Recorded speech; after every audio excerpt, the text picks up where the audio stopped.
texto lá de Efésios, inclusive, que nós pregamos uma parte dele desse domingo, fala que é isso, a pregação da palavra, ela é parte essencial do ministério profético da igreja.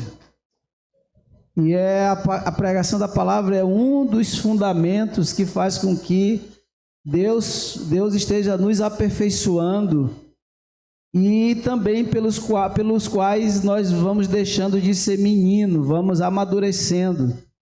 E o texto de Paulo diz lá em Efésios que para que não sejamos mais como meninos, sendo levados por todo o vento de doutrina. O que que traz esse amadurecimento para a igreja, um dos fatores, é a pregação da palavra. Quando a igreja se prega, a pregação, ela é o meio pelo qual Deus faz a revelação da sua palavra à sua igreja. Então, espero que cada movimento que temos feito, e temos buscado fazer isso sempre pela orientação do Espírito Santo, nenhum desses textos bíblicos, nenhum desses livros ou conteúdo da pregação aqui é aleatória, não é aleatória, não tem condição de ser. Então, para que vocês tenham, a igreja tenha o melhor alimento, a melhor condução. Então, espero que você que está aqui também experimente, se permita ter essa experiência com a palavra nesse momento, tá? A partir do 17, o texto bíblico diz assim: porque Cristo enviou-me não para batizar, mas para evangelizar, não em sabedoria de palavras, para que a cruz de Cristo não se faça vã, porque a palavra da cruz é loucura para os que perecem, mas para nós que somos salvos é o poder de Deus. Porque está escrito: destruirei a sabedoria dos sábios e aniquilarei a inteligência dos inteligentes. Onde está o sábio?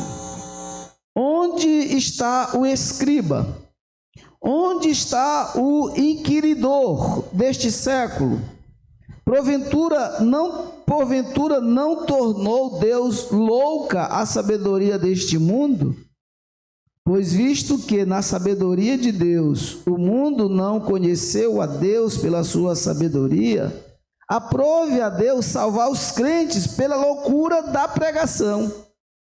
Porque os judeus pedem sinal e os gregos buscam sabedoria, mas nós pregamos a Cristo crucificado, que é escândalo para os judeus e loucura para os gregos. Mas para os que são chamados, tanto judeus como gregos, lhe pregamos a Cristo, poder de Deus e sabedoria de Deus. Porque a loucura de Deus é mais sábia do que os homens, e a fraqueza de Deus é mais forte do que os homens. Porque bem vedes, irmãos, a vossa vocação, que não são muitos os sábios, segundo a carne, nem muitos os poderosos, nem muitos os nobres que são chamados. Mas Deus escolheu as coisas loucas deste mundo para confundir as sábias. E Deus escolheu as coisas fracas deste mundo para confundir as fortes. E Deus escolheu as coisas vis deste mundo e as desprezíveis e as que não são, para aniquilar as que são, para que nenhuma carne se glorie perante ele. Mas vós sois dele, em Jesus Cristo, o qual para nós foi feito por Deus sabedoria e justiça e santificação e redenção, para que, como está escrito, aquele que se gloria, glorie-se no Senhor. Amém? Então, o tema, várias versões, elas estabelecem até esse trecho aqui tendo como tema a loucura do Evangelho, A loucura no sentido daquilo que Paulo explica aqui, que o Evangelho para o mundo, para aquele que pensa, para a mentalidade mundana, é loucura. E o Evangelho que é manifesto na pregação da palavra, a mensagem da cruz, para a pessoa mundana, para o mundo, para o conhecimento humano, para as filosofias, para todos os outros saberes e entendimentos humanos, é loucura.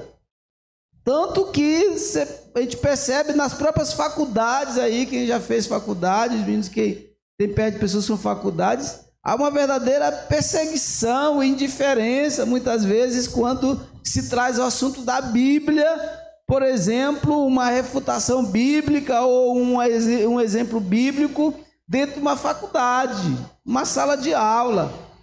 Então eu experimentei disso já em 2018, estava concluindo meu curso, mas foram 5 anos em que eu via isso de perto. Porque era loucura, assim, era algo desprezível, porque eles valorizam a mentalidade mundana, segundo Paulo descreve aqui, valoriza muito mais a filosofia humana, o saber humano, do que a sabedoria divina. E aí quando você fala de Jesus Cristo, que veio para salvar o pecador, aí mesmo é que isso fica completamente, vira uma loucura mesmo, assim, aí tem vários outros nomes que se dá, fanatismo, espirituoso, religioso, tem tantos outros nomes que se dá, que o mundo, a mentalidade humana, o discurso mundano dá, quando a gente se manifesta com a pregação do Evangelho do Cristo crucificado. Então é isso que Paulo vai trazer aqui nessa última parte da sua carta. Ele começou, inclusive, essa parte é porque Paulo está respondendo, né, as notícias preocupantes que ele recebeu acerca da igreja de Corinto, né, a gente viu lá, Luiz trouxe, né, a gente já viu também nas introduções aqui, que Paulo recebe notícias de divisões, notícias dessa inclinação da igreja para as sabedorias humanas, manifesta nas retóricas, nas eloquências dos homens super inteligentes que começaram a aparecer para pregar na igreja, pregando e ensinando, e usando as filosofias gregas. Então a esses eles eram enaltecidos, outros se destacavam pelos rituais espirituais e religiosos, e eles traziam isso de forma tão mística, e a igreja estava indo nessa. Por isso que vocês já ouviram aquele versículo que virou mais comum, né? Um é de Paulo, vocês já viram? A gente vai ver isso lá. Luiz trouxe aqui na primeira parte, que a igreja estava dividida. Em quê? Que estava dividida? Que um era de Apolo, né? Que era o homem da eloquência, da retórica. Sabe, aquele cara que falava, sabe, de forma muito, muito limpa, muito inteligente, humanamente falando. E aí uns então achavam que a verdade estava com Apolo. E aí outros, aí vinha aqueles que se levantavam, destacavam pela manifestação dos sinais, dos rituais religiosos, e eles traziam isso, uma mística em cima disso, e encantava a igreja. E tinha uma turma, não, que o bom mesmo que é de Deus é isso aqui, aquele que parece com a pregação de Pedro, de Cefas, né? Cefas, inclusive, lá no texto que a gente estava semana passada, Cefas é Pedro, porque eles estavam olhando só os destaques, os fundamentos da igreja naquele período, né? Naquela época. E outros, não, eu sou de Paulo. E outros, não, eu sou de Cristo, eu não sou nem desse. Então havia essa confusão. Paulo está escrevendo para uma igreja tendenciosa à confusão, tendenciosa à divisão, tendenciosa a partidarismo. Então é essa igreja que ele está escrevendo, só que agora o foco que ele está trazendo é em cima do Evangelho. E o versículo 17, ele já começa dizendo, ó, o evangelho, a evangelização é mais importante do que qualquer ritual espiritual ou religioso que se faça na igreja. Isso aqui para mim é muito forte. Paulo está dizendo, ó, ele, e o 17, por isso ele começa dizendo logo assim, ó, metendo o pé na porta, dizendo, ó, Cristo me enviou não para batizar. Ele não está dizendo que o batismo não é importante, entenderam? Ele está dizendo que o batismo é um ritual importante, mas nesse nível daqui. Agora, o que é principal, para além do batismo, que a gente deve promover sempre, inclusive nós estamos como desafio, lembra Josefa e a turma que estava no culto lá do batismo, nós fizemos um pacto lá de final do ano, a gente quadriplicar o número de batizantes que fizemos no último aniversário da igreja. Quem estava lá, quem lembra? Estão lembrados desse compromisso, né? É nosso compromisso. Então, e aí, não é, agora não vai dar para esquecer, porque daqui para novembro não vai dar amnésia em nós, não. Cada um vai chinelar para evangelizar. Por quê? Porque a coisa principal é a evangelização. É isso que Paulo já começa dizendo, assim, ele já começa com os dois pés na porta, estabelecendo isso, né? E aí ele vai, depois disso, ele vai dizer que, inclusive, que evangelizar o quê? Com o quê? Não pela sabedoria de palavras humanas, mas evangelizar com a mensagem da cruz, do Cristo crucificado. Paulo está dizendo, querido irmão, as pessoas vão se converter de verdade. Não é a gente filosofando, ou sofismando, ou maquiando a mensagem para que ele não se espante. Não é assim. Não é com essa estratégia que as pessoas vão crer em Jesus, que elas vão entender que o evangelho, o poder do evangelho vai se manifestar no espírito delas. Não é com a mensagem da cruz, é pregar o Jesus crucificado, que veio revelar o pecado dos homens, mostrar às pessoas que todos são pecadores e que ele está em pecado e que a vida de pecado vai levar ele à morte. Morte é separação eterna do Senhor. Em outras palavras, traduzindo por senso comum, é o inferno. Essa é a mensagem. É o do Cristo crucificado. Oh, mas Deus, por amor a você, não vai deixar você ir para o inferno. Deus não deseja isso para ti. E você não pode desejar isso para ti. Então Deus já tem uma resposta para te tirar dessa. Quem é? O Jesus crucificado. Ele deu a sua vida na cruz por você. Ele morreu a tua morte. Essa morte que tu estás agora, ele já morreu. O preço para que os teus pecados sejam todos removidos, ele já pagou. Agora só você crer na mensagem, né? Essa aqui é a mensagem que deve ser pregada para as pessoas. É essa mensagem que eles deverão crer. É essa mensagem da cruz, que é nela que está, essa mensagem que é o poder de Deus para a salvação tanto de grego como de judeus, que Paulo vai explicar aqui, né, nos versículos 20 e 21. Então, ele diz que no 20 e 21, exatamente isso, que o poder de Deus, ele está falando aqui, é a sabedoria de Deus, né? E aí ele vai dizer que, olha, qualquer manifestação desse poder de Deus, ainda que seja no nível menor, é muito mais forte do que a maior riqueza, a coisa mais forte da sabedoria humana. Aí como é que a gente explica isso? Por exemplo, eu vou dar um exemplo para você. Às vezes a gente diz assim, puxa, uma fulana de tal, ele é um doutor. Aquele homem ali é um doutor, é um juiz, né? Pegar aqui a área de Nádia, né? É um juiz, poxa, deve saber muito, esse homem tem muito conhecimento. Ok, ele tem muito conhecimento. Mas tá, então tá bom. Aí a gente bota Isaac para discutir com esse juiz aí. Isaac está afiado aqui na palavra, né? Bota Isaac para discutir a mensagem da cruz, o evangelho com esse juiz. Botei Isaac porque ele está mais novo aqui, menos experiente de nós, né? Então, o mínimo conhecimento que Isaac, vou botar Josefa. Josefa nem estudou direito aquele assunto, mas aí o juiz apareceu com o mínimo conhecimento que Josefa tem da luz da Bíblia, naquele assunto que a Bíblia diz, muito superior ao todo o conhecimento, a ciência que aquele juiz tem.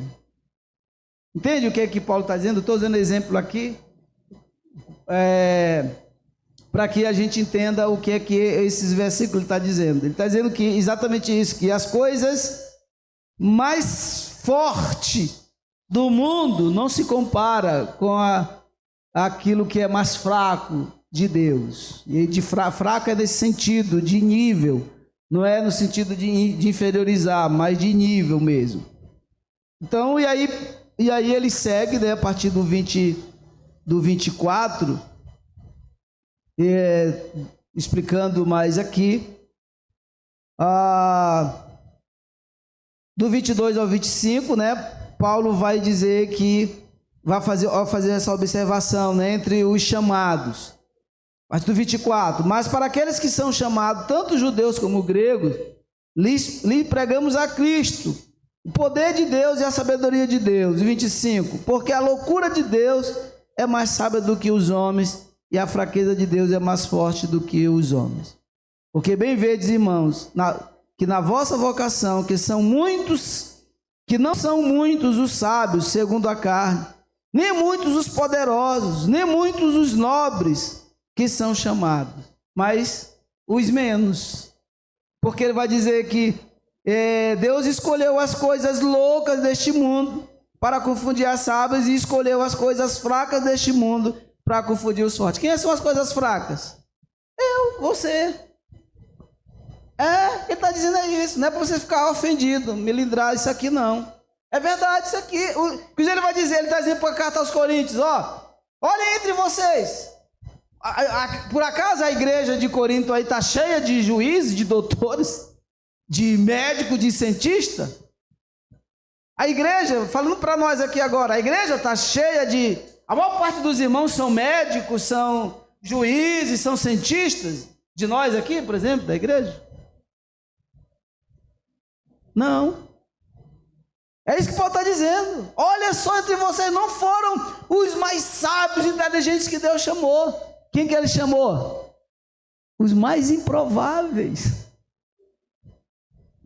Ele chamou os mais improváveis, porque para que aquilo que sai da nossa boca sobre o evangelho enlouqueça o mundo, os sábios, os doutores.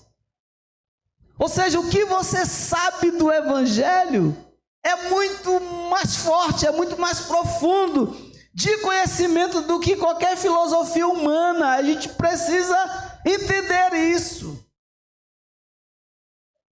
Já tive, não aqui, né, mas em outra igreja que eu pastorei antes daqui, teve ensaio para evangelizar, e tem um irmão que conheceu lá uma pessoa só que ele sentiu de Deus de falar de Jesus para esse amigo do patrão dele, ele sentiu que aquele homem estava quebrantado.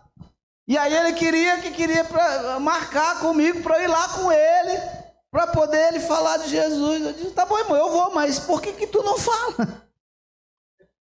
Ele disse, não, pastor, é porque eu não sei muito a Bíblia. Então vai estudar a Bíblia, porque Deus está mexendo com Deus quer te usar. Eu dizia esse texto, tu é essa coisa fraca aqui que Deus quer usar para confundir o forte.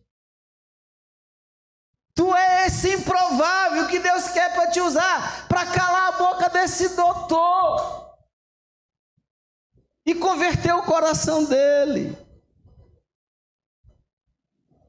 Então, Paulo está dizendo, por acaso, porque são esses que Deus chama. Deus chama, dá prioridade para os improváveis, são esses que Ele chama. E aí talvez para os irmãos não perguntassem, não, mas não é bem isso. Aí Paulo ele responde logo, por acaso a igreja está cheia de doutores, de cientistas, de médicos, de juízes? Não. cheio de gente aqui de ensino médio, de uma brigando muito, alguns para ter uma formação superior, e olha que é uma luta para a gente, sempre é mais difícil. Por isso que as cotas elas são necessárias para poder tentar trazer um pouco mais de equidade, porque os meninos ricos, dos ricos, eles são bem alimentados, então logicamente que a fluência da inteligência dele é muito maior. Minha época, por exemplo, que os filhos do rico estavam estudando Santa Teresa, Marista, que era a colégio top, e com professor particular para cada disciplina, eu estava carregando água nas horas vagas para poder eu ir estudar, com um balde de água na cabeça, comendo mal.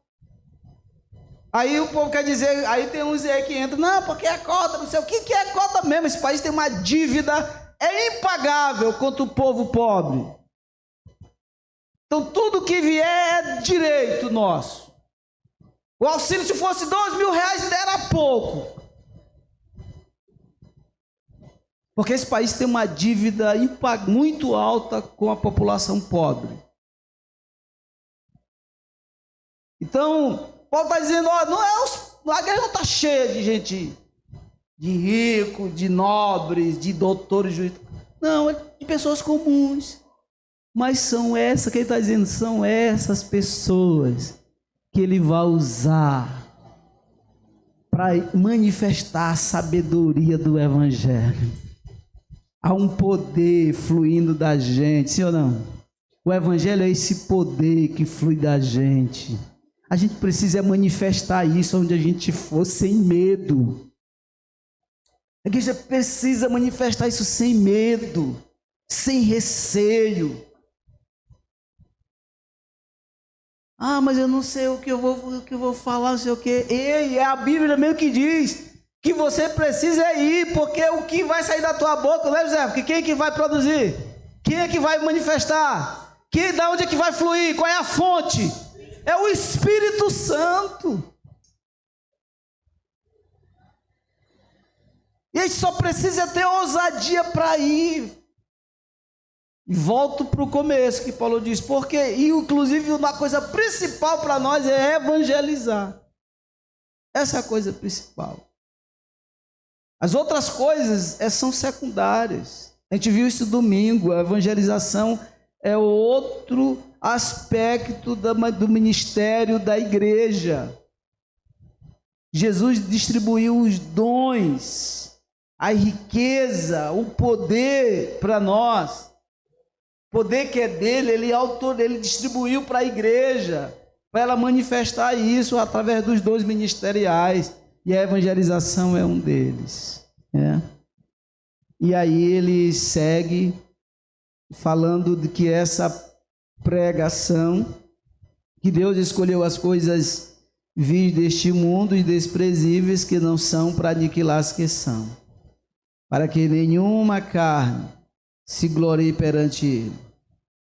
Mas vós sois dele, em Jesus Cristo, a qual para nós foi feito por Deus sabedoria, justiça, santificação e redenção. Ele é a personificação de todos esses valores, de sabedoria. O Cristo é a própria sabedoria de Deus.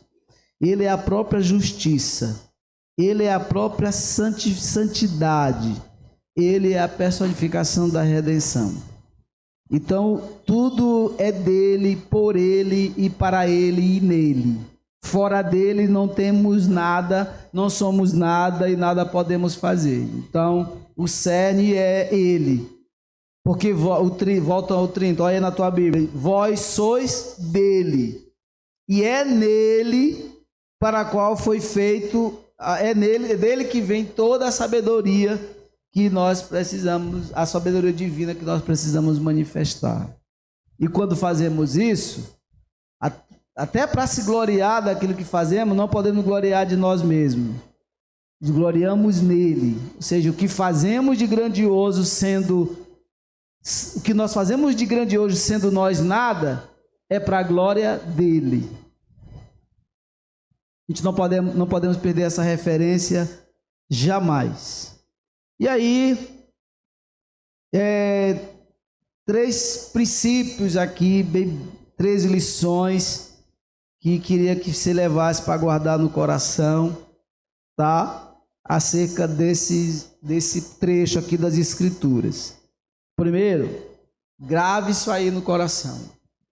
A evangelização sempre vai sobrepor a qualquer rituais, ainda que sejam válidos. Paulo começa dizendo, os judeus buscam os sinais, os gregos buscam a filosofia, mas nós que fomos salvos, buscamos o Cristo crucificado. Isso está bem claro. Isso tem que ficar muito claro para nós. E aí ele vai dizer que os judeus pediam sinais, porque para o judeu, né, eu já expliquei, aqueles que eram de Cefas, eles buscavam, eles se encantavam com os rituais mistificados, e aí era campanha disso, campanha daquilo, e busca aqui, busca ali, e mergulha ali, mergulha acolá, e os sinais norteava a fé daquelas pessoas. Não muito diferente de hoje, sim ou não? Não muito diferente de hoje. Gente que fala tão misticamente, tão espiritualmente, mas não conhece as Escrituras. Tem gente que manifesta todos os rituais religiosos evangélicos que aos nossos olhos parece tão poderoso, tão espiritual, mas não conhece a Bíblia. Fala a linguagem dos anjos, fala com muita volúpia e manifesta esses rituais e faz campanhas espirituais fortíssimas, mas não conhece a Bíblia e nem o Cristo, porque não revelam Cristo nas suas vidas, né?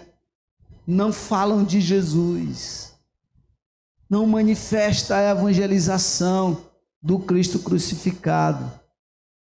Então, Paulo não está, é bom ficar lembrando disso, ele não está invalidando os rituais como o batismo, por exemplo, dos rituais espirituais. Os ritos espirituais ele não está invalidando, ele só está dizendo que a evangelização sobrepõe a tudo. Tem um valor muito maior. Aos ritos mesmo, aquilo que a gente faz aqui, na maior parte da nossa rotina de igreja, o que Paulo está dizendo é que a evangelização sobrepõe a tudo. Ainda que o que a gente faz as outras coisas que fazem parte da nossa rotina de igreja, ela é válida. Mas a evangelização sobrepõe. Outra coisa que ele está dizendo é que a salvação divina vem até os homens é pela pregação do evangelho. Então, que a gente tem que buscar estratégias para atrair as pessoas, para que elas mas tem que ser estratégia, o objetivo da estratégia, o máximo que a estratégia vai fazer é levar as pessoas a ouvir a pregação do evangelho. E aí a gente tem as nossas células como estratégia, a gente tem os cultos, o convite para os cultos, buscar atrair as pessoas para vir para o culto. E isso é importante, porque pela pregação do evangelho é que as pessoas vão ser salvas. Deus vai salvar as pessoas por meio da pregação do evangelho. Amém? Se você tem dúvida disso, lembra de como tu te converteste. Se você tem alguma dúvida, alguma sombra de dúvida, lembra que alguém fez com que tu ouvisse a pregação do evangelho e aí você entregou tua vida a Jesus. Cada um tem a sua experiência, né? O que nós não podemos é ficar entendendo de que você se converteu porque foi por um acaso, ou então por uma situação que tu estava passando de dificuldade, você foi lá e aí você então entendeu que precisava buscar a Deus. Nunca que foi. Não foi. Inclusive, mas eu estava passando uma situação ruim. Sim, estava, por isso. Foi a única maneira que Deus tinha de te achar. Era tirando tuas bases, era tirando a tua potência, te deixando impotente. Ou então era permitindo uma tragédia, uma dor. Ou então era te agoniando, um vazio desesperador, que nem eu. Um mês antes de me converter, eu passei por um vazio, era um vazio que eu não sabia explicar, um negócio desesperador. Não falava para ninguém, porque eu não sabia nem dizer o que é que eu tinha. E aí, incrivelmente, quando eu me converto, que eu faço o compromisso, levanto minha mão e vou lá e oro, faço a oração de confissão. Quando é no outro dia, tem aquele desespero da dúvida, depois que eu vou me centrando, eu vou percebendo, gente, cadê o vazio? Foi embora, não tem mais angústia. Não tinha mais angústia.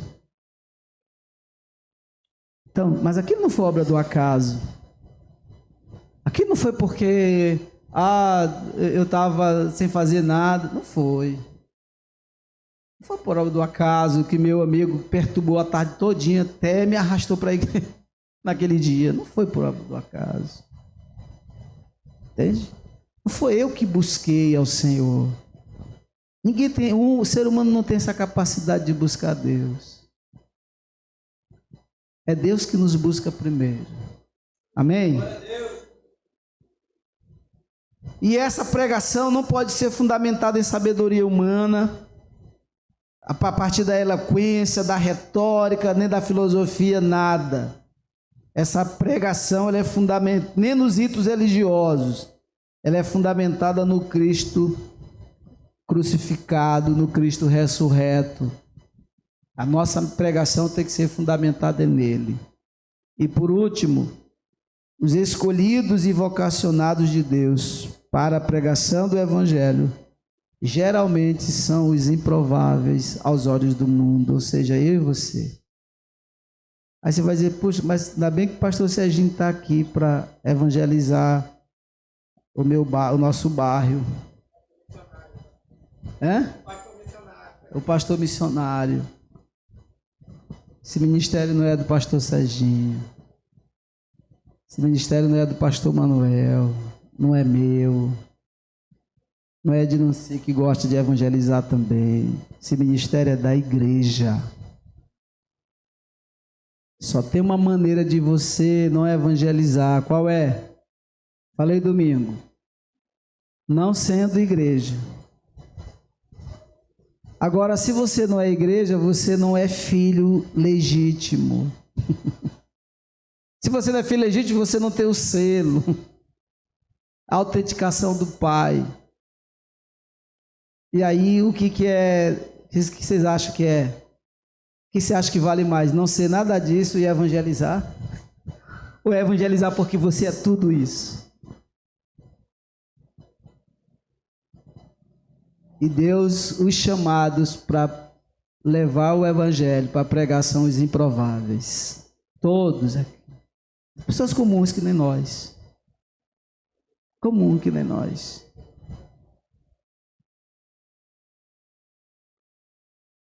Teve um dia que, a primeira vez que fui pregado numa igreja cristã evangélica, lá na Operária. Aí era um amigo, ele estava dizendo, eu não achava data de jeito nenhum. Aí sei que um dia ele estava, rapaz, não é possível que tu não vai na igreja. Eu disse, rapaz, onde é a tua igreja? Ele disse assim, é bem aqui na Operária, perto da barraca de pau. Quando ele disse, barraca de pau, eu disse, eu vou. Pode marcar aí, qual é o domingo? Eu vou. Você sabe por quê? Que me veio na hora, assim? Porque eu fiz muita festa ali na barraca de pau. Semeei muita maldade, né? Barraca de pau. Eu fiz muita festa pro diabo na barraca de pau. É para pregar o evangelho na cidade Operária, perto da barraca de pau, eu vou. Pode marcar, eu vou. Dou um jeito aqui. E deu um jeito e fui. Entende? Porque a primeira coisa, gente, quem sou eu? É a oportunidade que Deus está me dando. Eu sou o improvável. E Deus está tornando possível. Deus está me dando a oportunidade de pregar o evangelho. Todos os arredores. Amém, queridos? Os improváveis, é deles que flui o poder de Deus. É por meio deles que o poder de Deus se manifesta na pregação do Evangelho, de forma que não importa quem ou por meio de quem, mas que a glória da pregação sempre será para o Senhor. Amém? Vamos orar. Assim nós encerramos aqui esse primeiro capítulo. É isso tudo aqui que Paulo está dizendo, é isso que ele está explicando, são essas lições fundamentais que a gente precisa entender desta parte do capítulo. Senhor, nós te louvamos e te bendizemos por essa palavra que de alguma forma ou de todas as formas ela venha ser penetrada em nossas mentes, abrir o nosso entendimento e nos fazer funcionar como igreja conforme o Senhor, conforme a tua palavra, que essa palavra nos molde, nos leve a modificar, nos moldar para o jeito certo de viver, que é o jeito do Senhor Jesus. Nos ajuda nisso, Senhor, que essa palavra venha ficar cada vez mais clara ao nosso entendimento a partir de agora, em nome de Jesus Cristo. Amém. Amém, queridos? Com essa palavra, nós estamos abrindo